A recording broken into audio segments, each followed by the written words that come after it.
आपने editing memory या जिसे फोटोग्राफी की मेमोरी भी कहा जाता है, इसके बारे में कहीं ना कहीं कभी ना कभी तो आपने जरूर सुना होगा। फोटोग्राफी की मेमोरी जिन भी लोगों के पास होती है, उन लोगों के मात्र एक बार पढ़ लेने से पूरी बुक कार्बन कॉपी की तरह उनके ब्रेन में छप जाती है। एक बार किसी चीज को देख लेने से उस चीज का फोटो हमेशा के लिए उनके ब्रेन में सेव हो जाता है, यानी कि अनब्रेकेबल मेमोरी। निकोला टेस्ला की बायोग्राफी पढ़ते समय हमें एडिटिंग मेमोरी के बारे में पता चला। उसके बाद मैंने इंटरनेट पर एंशिएंट योगा से लेकर साइंटिफिक स्टडी तक बहुत सारे आर्टिकल पढ़े, बस ये जानने के लिए कि सच में वो क्या चीज है जो एक इंसान के माइंड को इतना इंटेलिजेंट, ब्रिलियंट और जीनियस बनाती है। खासकर ये वीडियो उन लोगों के लिए है जो अपने सीमेंट को डेली नाली में बहा देते हैं, पढ़ने की उम्र में पॉर्न देखते हुए मास्टरबेट करते रहते हैं। इसलिए आज जो मैं आपको बताने जा रहा हूँ उसे सीमेन रिटेंशन कहते हैं। पहले हम समझते हैं कि सीमेन रिटेंशन क्या है, इसके बाद आपको समझ आएगा कि कैसे करना है। क्या आपने ये नोटिस किया है कि पहले हमारे देश में एक प्रथा थी,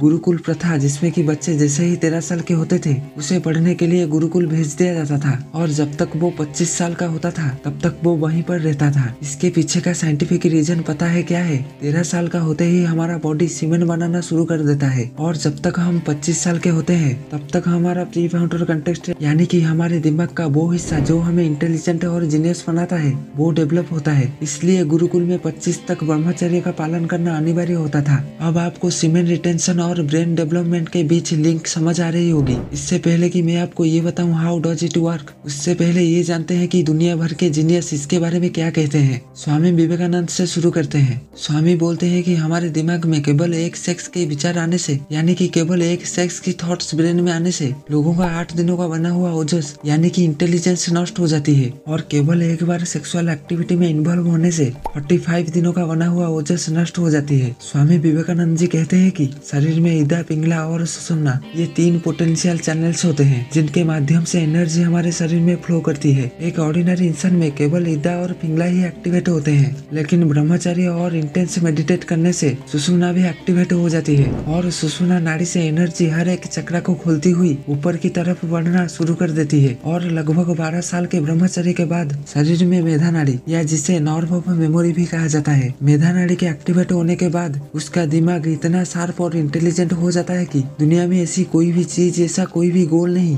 जिसे वो इंसान हासिल नहीं कर सकता। He remember all, he understand all. और न केवल Swami Vivekananda ji, Steve Jobs, Nikola Tesla, Muhammad Ali, Napoleon Hill जैसे और भी काफी बड़े बड़े लोग हैं जिन्होंने सीमेंट रिटेंशन की इम्पोर्टेंस को समझते हुए उसे वेस्ट करने की बजाय दुनिया को बदलने में लगाया है। अब मैं आपको इसका साइंटिफिक रीजन बताता हूँ कि how does it work. Food digestion के प्रोसेस में सबसे पहले हमारी बॉडी फ्लड बनाती है जिससे बनता है ब्लड, ब्लड से बनता है मांस, मांस से बनता है फैट, फैट से आती है हड्डियाँ और हड्डियों से बनता है बोन मैरो और फिर जाकर बोन मैरो से बनता है सीमेंट। इस प्रोसेस को पूरा होने में लगभग 64 दिनों का टाइम लगता है, पर 64 दिनों के बाद अगर बॉडी से सीमेंट इजैकुलेट यानी स्टोर रहता है, यानी कि बाहर नहीं निकलता, तब अगले 3 हफ्तों तक सीमेंट अपेंडिक्स में स्टोर रहता है और लगभग 84 दिनों के बाद बॉडी सीमेंट को ब्लड में ऑब्जर्व करना शुरू कर देता है जिससे बनता है फाइनेस्ट ब्रेन एंड बॉडी। अब जो पॉइंट मैं आपको बताने वाला हूँ वो है नेचर ऑफ द माइंड। एक बहुत सी फेमस क्वाट है,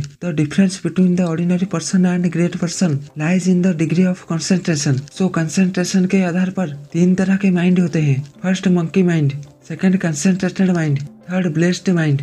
फर्स्ट मंकी माइंड। दुनिया में लगभग 92-95% लोगों का दिमाग इसी कैटेगरी में आता है। मंकी माइंड को आप नाम से ही समझ गए होंगे, जैसे कि एक बंदर कभी शांति से नहीं बैठ सकता, ऐसे ही मंकी माइंड उनके माइंड में एक थॉट के बाद दूसरी थॉट, कभी यहाँ तो कभी आसमान में, कभी ये थॉट तो कभी वो थॉट। अकॉर्डिंग टू स्टडी एक ऑर्डिनरी इंसान के दिमाग में आने वाली 90% थॉट्स बेकार यानी यूजलेस होती है। अब आप खुद सोचो कि इतनी सारी बेकार थॉट्स के बाद कोई इंसान कैसे इंटेलिजेंट हो सकता है। फिर भी गुड न्यूज ये है कि मंकी माइंड को कंसंट्रेटेड माइंड में बदला जा सकता है। कंसंट्रेटेड माइंड का नेचर ऐसा होता है कि वो फ्लो में वर्क करता है। अगर कंसंट्रेटेड माइंड वाले इंसान का दिमाग किसी चीज में लग जाए तो समझो लग गया, फिर उसके दिमाग में कोई फालतू के विचार नहीं आएंगे। कंसंट्रेटेड माइंड से भी ज्यादा पावरफुल होता है ब्लेस्ड माइंड। इसे भी आप नाम से ही समझ गए होंगे। ऐसा दिमाग दुनिया में बस कुछ ही गिने चुने लोगों के पास ही होती है और ऐसे लोगों के अपने दिमाग पर पूरा कंट्रोल होता है। ज्यादातर ऐसे दिमाग वाले लोग सोने की स्टेज में रहते हैं, यानी कि थॉटलेस स्टेज में। और जब ऐसे लोग कोई भी वर्क करते हैं तो इनका कंसंट्रेशन इतना इंटेंस होता है कि